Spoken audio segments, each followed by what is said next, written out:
साथियों नमस्कार। समस्त भारतवर्ष के होमगार्ड जवान, गृह रक्षक जवान, स्वयंसेवक जवान, सबको नमस्कार। साथियों, हाथ जोड़ के मैं माफ़ी चाहता हूँ। हमें सिविल डिफेंस से कोई लेना देना नहीं है। हम अपना अधिकार मांग रहे हैं।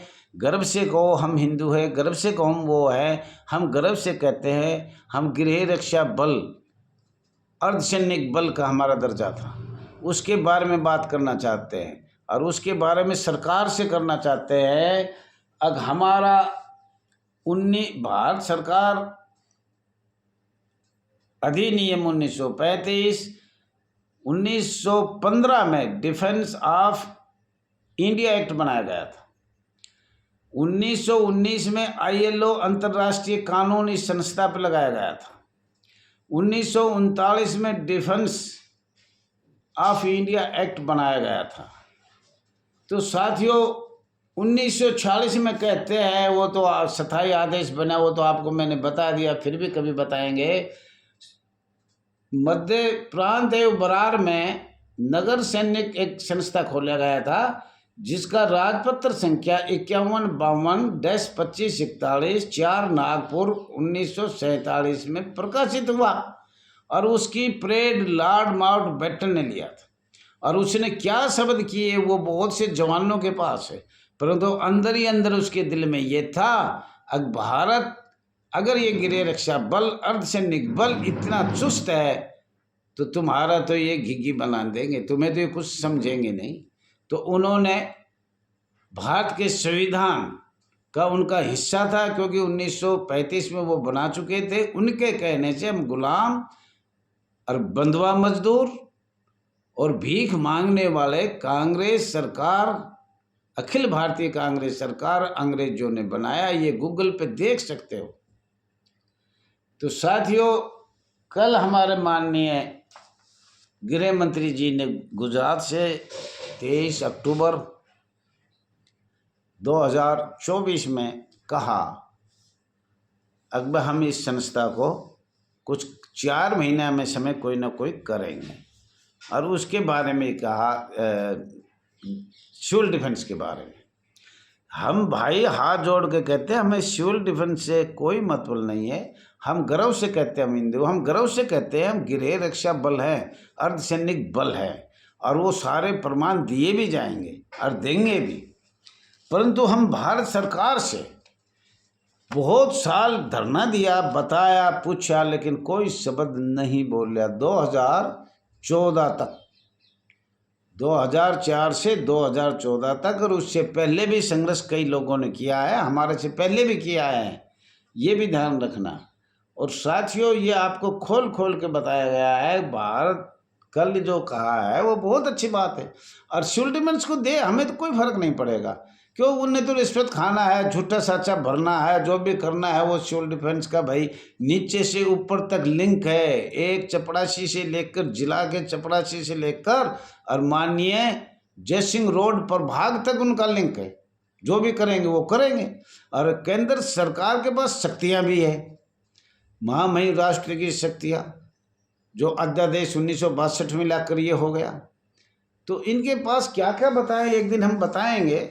अगर भाई केंद्र शासित शक्तियां कानून बना सकती है, हम गैर संवैधानिक है। ये जब भी तरोड़ रोड के, अभी कल एक भाई ने लिख किया था कि हमारा नोटिफिकेशन 50 साल का, ये 45 का बना दिया। दिल्ली में 50 का नहीं 40 का भी बना देंगे, क्यों? शक्तियाँ है। और दिल्ली में तो रोज राजपत्र बनता है, रोज नोटिफिकेशन बनता है। वहाँ के तो बहुत मोटी कमाई है दिल्ली में। तो भ्रष्टाचारी अधिकारी तो ये कहते हैं आओ आओ हमें ड्यूटी दो। क्या ड्यूटी दे? अरे मोटे पैसे ले आओ भाई, आओ आओ ड्यूटी लो। तो इस तरह की बात है। हमें साथियों हाथ जोड़ के और आपसे भी निवेदन है, सिविल डिफेंस से कोई लेना देना नहीं है। अपनी आप आवाज़, हम अर्धसैनिक बल है, गृह रक्षक बल है, हम अपनी आवाज़ उठाते रहेंगे। भारत सरकार केंद्रीय शासित प्रदेशों में दिल्ली, पांडिचेरी, चंडीगढ़, अंडमान निकोबार, इनके बारे में हमने भारत सरकार को कई बार लिखा। अब इन प्रदेशों में प्रत्येक जिले में कुल कितने होमगार्ड जवान है, गृह रक्षक जवान है, नगर सैनिक जवान है, और परमानेंट कितने हैं, और सिविल डिफेंस के अस्थाई कितने हैं, और होमगार्ड के अस्थायी कितने हैं? कहने का मतलब केंद्र शासित प्रदेशों में भाई सिविल डिफेंस के जवान अस्थायी कुल कितने हैं और गृह रक्षा बल के अस्थायी जवान कुल कितने हैं।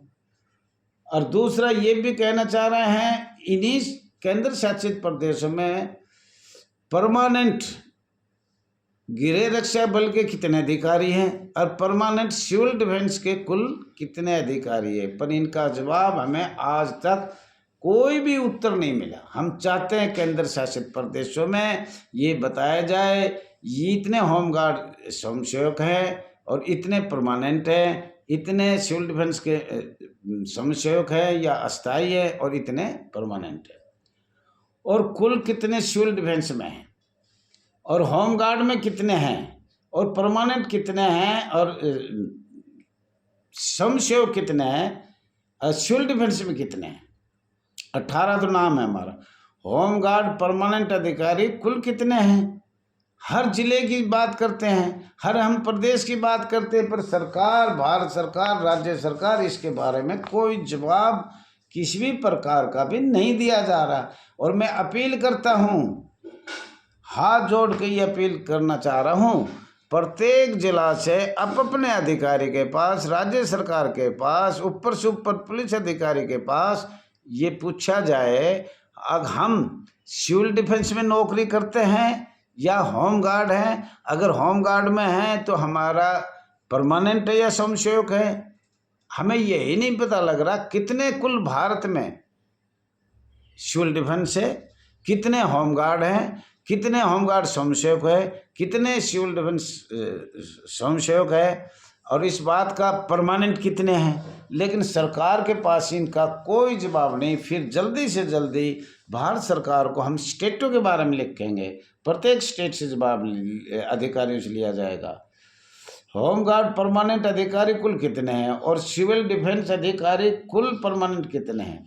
रजिस्टर्ड नंबर 34,987 एसोसिएशन बार बार सूचना भी लिया गया, धरना भी चलाया गया, और परंतु ये सरकार नहीं बता रही प्रत्येक जिले में, प्रत्येक केंद्र शासित प्रदेशों के जिलों में, प्रत्येक प्रदेशों के जिलों में कुल कितने परमानेंट होमगार्ड है, कुल कितने सिविल होमगार्ड है ना, सिविल डिफेंस के हैं, सॉरी माफ़ करना। लेकिन ये बात हम कितनी बार लिखे, फिर दोबारा लिखना पड़ेगा। राज्य सरकारों में हरियाणा, छत्तीसगढ़, मध्य प्रदेश, उत्तर प्रदेश, आसाम, राजस्थान, अन्य प्रदेशों में प्रत्येक जिले में कितने होमगार्ड परमानेंट है और कितने उसमें सिविल डिफेंस के परमानेंट है और सिविल डिफेंस के अस्थाई कितने जवान हैं और होमगार्ड के स्वयंसेवक कितने जवान हैं। ये हमने राज्य सरकार को लिखा, परंतु इसका भी किसी भी राज्य सरकार ने कोई भी प्रश्न का उत्तर नहीं दिया।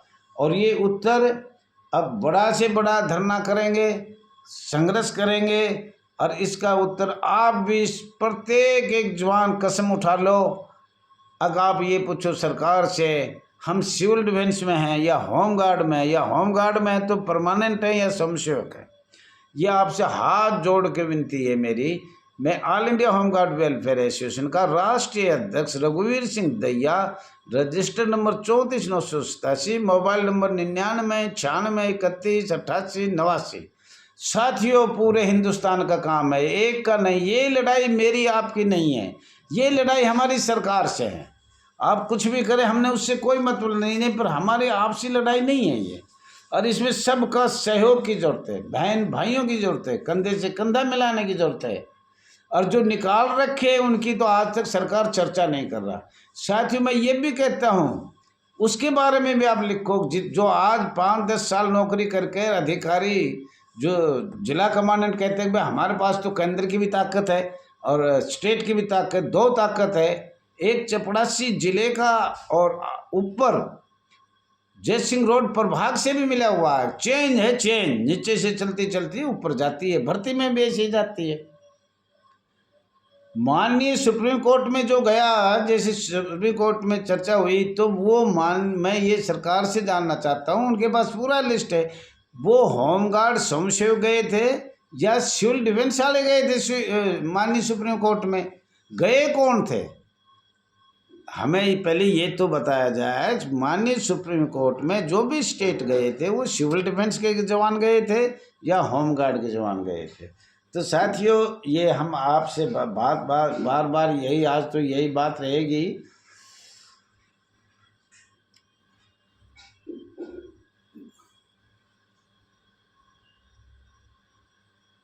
राज्य सरकार और भारत सरकार इस पे कोई भी जवाब देना नहीं चाहते, कोई भी।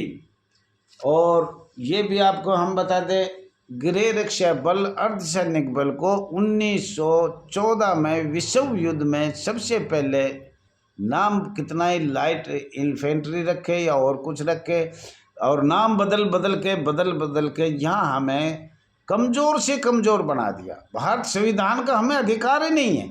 सारे जितने भी भारत में मैंने बात किया है, एसएसओ से करो, संभाग से करो, जिला कमांडेंट ये कहता है, हम बोले जी अनुच्छेद 19 क्या है, अनुच्छेद 22, 23 क्या है, 25 क्या है, 226 क्या है? तो उनका क्लियर उत्तर है, आपका अधिकार भारत के संविधान पे नहीं है। माननीय गृह मंत्री जी, माननीय प्रधानमंत्री जी, ये आप हमें ये बताया जाए, एसोसिएशन जानना चाहती है क्या हमें भारत के संविधान के अनुच्छेदों का लाभ नहीं दिया जाएगा? क्या हम हिंदुस्तान के नहीं हैं, हम पाकिस्तान के हैं? आपके अधिकारी जो बैठे हैं, चाहे वो सिविल डिफेंस का है, चाहे वो होमगार्ड का है, चाहे वो कच्चा अधिकारी है, चाहे वो पक्का है, उनको तो एक काम है, जब कोई ज़्यादा रिश्वत ले लेता है उसकी शिकायत करते हैं, उसको सिविल डिफेंस भेज देते हैं। सिविल डिफेंस में जाकर वो अच्छा अपनी फिर वो अच्छी वो बनाएंगे, अपनी क्या व्यवहार बनाएंगे, फिर जा भाई अब तो इससे भी ज़्यादा पैसे कमा। तो ये जो भी यही भ्रष्टाचार का मामला है, वीडियो अगले में बताया जाएगा किस तरह से ये कमांडेंट पक्के बनते हैं और किस तरह से ये लूट मार करते हैं। और जब लूट मार ज़्यादा हो जाती है तो गृह रक्षा बल से होमगार्ड कमांडेंट को सिविल डिवीजन में भेज दिया जाता है। वहाँ भी उनको तो तनख्वाह मिलनी है, सिर्फ ऊपर का पैसा नहीं मिले। फिर वो हाँ ऐसा डिस्ट्रिक्ट कमांडेंट या इंस्पेक्टर कमांडेंट या एडिशनल कमांडेंट लगाया जाएगा जो उससे भी ज़्यादा कमाए। जैसे मैं नाम तो नहीं लेना चाहता, एक प्लाटून कमांडर सस्पेंड करा, दोबारा बहाल होकर आया, तो पहले वो हर महीने 1000 लेता था, दोबारा 10 साल घर रह कर फिर बहाल हुआ मोटे पैसे देकर, फिर वो ज़्यादा लेने लगा, 5000 हर जवान से 5000 कर दिया। तो ये हम दूसरी वीडियो में साथियों बहुत शीघ्र बताएंगे। अब ये हमारे साथ क्या क्या हो रहा है, क्यों वीडियो में टाइम कम मिलता है हमें, पर आपसे मेरी निवेदन है कि मैं आपका चैनल RS दहिया एक्स होगा में स्वागत है। ज़्यादा से ज़्यादा शेयर करें, लाइक करें, सब्सक्राइब करें, ये आपसे मैं निवेदन करता हूँ। बहुत बहुत धन्यवाद। पर हाथ जोड़ के प्रार्थना है प्रत्येक जिले से, स्टेट हो चाहे केंद्र शासित हो। और देखो जो केंद्र चाहता है वो परमानेंट कर देता है, अंडमान निकोबार कर दिए, चंडीगढ़ केंद्र शासित प्रदेश से पक्के कर दिए, तो आपकी ताकत है। थैंक यू साथियों, नमस्कार साथियों, गलती हो तो क्षमा करना, ये आपसे माफ़ी चाहता हूँ।